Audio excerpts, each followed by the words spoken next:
Halo semuanya, selamat datang di Flower Fantasy Podcast. Kenalin, aku Diana Paramita, mahasiswa bimbingan dan konseling Universitas Negeri Yogyakarta yang akan membersamai kalian untuk beberapa menit ke depan. Menjadi ambisius seperti plankton.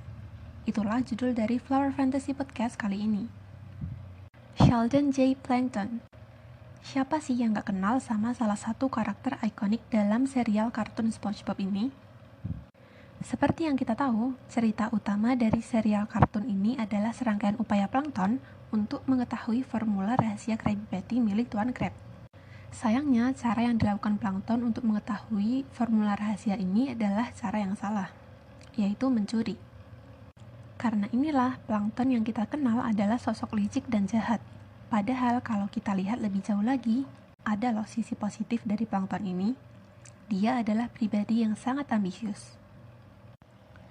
Plankton ini punya tujuan yang jelas dan motivasi yang kuat untuk mencapai tujuannya. Bisa dikatakan kalau tujuan dan motivasi plankton ini nggak mudah goyah. Bahkan saat dia sudah mencoba banyak cara dan banyak pula kegagalan, dia nggak pernah menyerah. Plankton ini selalu berhasil menumbuhkan pikiran positif dan selalu berusaha untuk menemukan ide dan cara-cara baru agar tujuannya itu bisa tercapai. Mungkin terlihat dan terdengar tidak mungkin kalau ada orang yang bisa punya ambisi yang gak pernah padam dan selalu membara seperti plankton. Tapi bukan hal yang gak mungkin kalau kita juga mau berambisi. Nah, sebelum itu, apa sih sebenarnya ambisi dan motivasi itu? Menurut KBBI, kata ambisi memiliki arti keinginan yang besar untuk menjadi, memperoleh, mencapai, atau melakukan sesuatu. Ada juga kata berambisi yang memiliki arti berkeinginan keras untuk mencapai sesuatu cita-cita atau yang lainnya. Sedangkan kata motivasi sendiri, berdasarkan KBBI memiliki arti dorongan yang timbul pada diri seseorang, baik itu secara sadar maupun tidak sadar, untuk melakukan suatu tindakan dengan tujuan tertentu. Lalu bagaimana sih kita bisa menjadi pribadi yang ambisius seperti plankton? Cara yang pertama yang harus kita lakukan adalah punya tujuan yang ingin dicapai. Menjadi ambisius tanpa tujuan sama saja kita membohongi diri sendiri. Karena kalau kita lihat lagi dari pengertian ambisius tadi adalah upaya untuk menjadi, memperoleh, mencapai, atau melakukan sesuatu. Maka dari itu menjadi ambisius tanpa suatu tujuan adalah hal yang gak mungkin. Nah, setelah kita punya tujuan, langkah selanjutnya yang harus kita lakukan adalah membangun motivasi. Motivasi ini punya peran penting nih untuk mendukung ambisi kita. Tapi sayangnya, sebagian orang hanya fokus untuk menentukan tujuan aja dan lupa untuk membangun motivasi yang kuat. Beberapa orang juga menganggap kalau membangun motivasi ini lebih sulit dibandingkan menentukan tujuan. Kenapa hal ini bisa terjadi? Ada beberapa hal nih yang sebenarnya membuat kita kesulitan untuk membangun motivasi.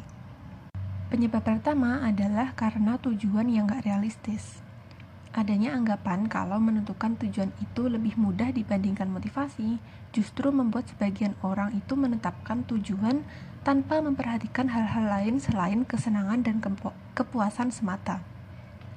Akhirnya, tujuan yang ditentukan pun tidak realistis dan tidak sesuai dengan kemampuan yang dimiliki.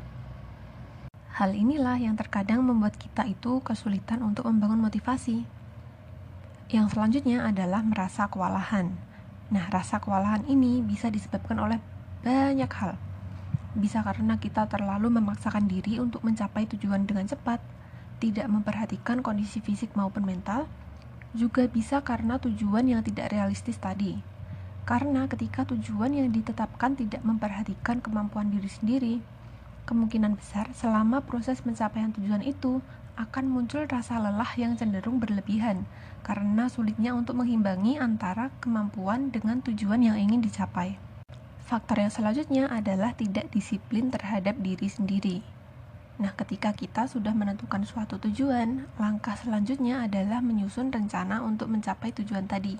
Sayangnya, meskipun sudah membuat rencana, seringkali kita ini terlalu memanjakan diri dan akhirnya hanya menjalankan rencana sesuka hati. Dan faktor yang terakhir adalah kurang mengerti cara untuk mencapai tujuan itu. Nah, ketidaktahuan ini bisa macam-macam jenisnya. Bisa jadi karena nggak tahu mau mulai dari mana, nggak tahu mau mulai dengan cara apa, dan ketidaktahuan lainnya. Lalu sebenarnya apa sih langkah-langkah yang bisa kita lakukan untuk membangun motivasi ini? Nah, langkah yang pertama tentu dengan menetapkan tujuan yang realistis. Sebelum menentukan tujuan nih, kenali terlebih dahulu apa minat, bakat, dan kemampuan diri kita. Karena saat kita punya tujuan yang realistis, akan lebih mudah bagi kita untuk mencapai tujuan itu. Dan juga yang lebih penting adalah kita bisa menikmati prosesnya. Lalu yang kedua adalah dengan menyusun rencana. Dalam menyusun rencana ini, pastikan rencana yang kita buat itu nggak terlalu padat, sehingga malah nantinya itu menyulitkan diri kita sendiri. Buat rencana yang sekiranya bisa kita lakukan dengan teratur, sehingga kemungkinan untuk berhenti di tengah jalan itu semakin kecil. Langkah yang ketiga adalah mengatasi rasa takut akan kegagalan. Saat kita sudah punya rencana dan tujuan tadi, jalanilah dengan penuh percaya diri. Kita nggak perlu takut akan kegagalan, karena pada dasarnya kegagalan itu adalah bagian dari sebuah proses. Nah, kalau kita masih takut akan kegagalan, lalu apa gunanya kita capek-capek menentukan tujuan dan membuat rencana tadi?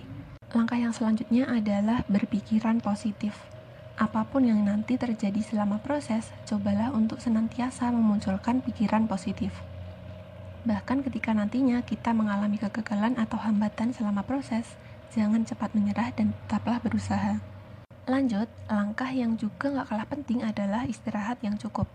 Meskipun mencapai tujuan kita adalah hal yang penting, tapi kesehatan tubuh dan mental kita juga gak kalah penting. Bagaimana tujuan kita bisa tercapai kalau tubuh dan mental kita itu gak memungkinkan? Maka dari itu, jangan lupa untuk mengimbangi antara usaha dan waktu istirahat. Dan langkah yang terakhir adalah memberikan self-reward. Nah, self-reward ini gak kalah penting nih sama istirahat. Self-reward bisa menjadi bentuk apresiasi pada diri kita sendiri atas semua kerja keras yang sudah kita lakukan. Adanya self-reward ini juga bisa meningkatkan motivasi dan semangat kita selama proses mencapai tujuan. Setelah kita tahu nih cara-cara untuk menjadi ambisius tadi, yang harus kita lakukan sekarang adalah mencari tahu apakah tujuan kita sekarang sudah realistis dan sudahkah kita punya rencana serta motivasi yang kuat. Kalau ternyata semua itu sudah ada pada diri kita, maka kita hanya tinggal menjalankannya saja. Tapi kalau ternyata kita belum punya tujuan, gak perlu tergesa-gesa untuk menentukannya. Tapi jangan juga terlalu santai. Perlahan-lahan kenali terlebih dahulu diri kita, ketahui apa minat, bakat, dan sebenarnya kemampuan kita. Atau mungkin bisa juga kita mulai mencari tahu apa sih sebenarnya yang menjadi kebutuhan kita. Nah, kalau sudah begitu, pada akhirnya kita pasti akan menemukan tujuan kita sendiri. Setelah itu, jangan lupa untuk membangun motivasi. Nah, dalam salah satu episode SpongeBob, Plankton itu pernah berkata, banyak sebenarnya orang yang mendekati sukses, tapi sayangnya mereka menyerah. Oke, cukup segitu yang bisa aku sampaikan di Flower Fantasy Podcast kali ini. Aku harap apa yang aku sampaikan bisa bermanfaat bagi kita semua. Dan aku juga berharap semoga kita tidak menjadi salah satu orang yang menyerah untuk mencapai tujuan kita. Sekian dan sampai jumpa.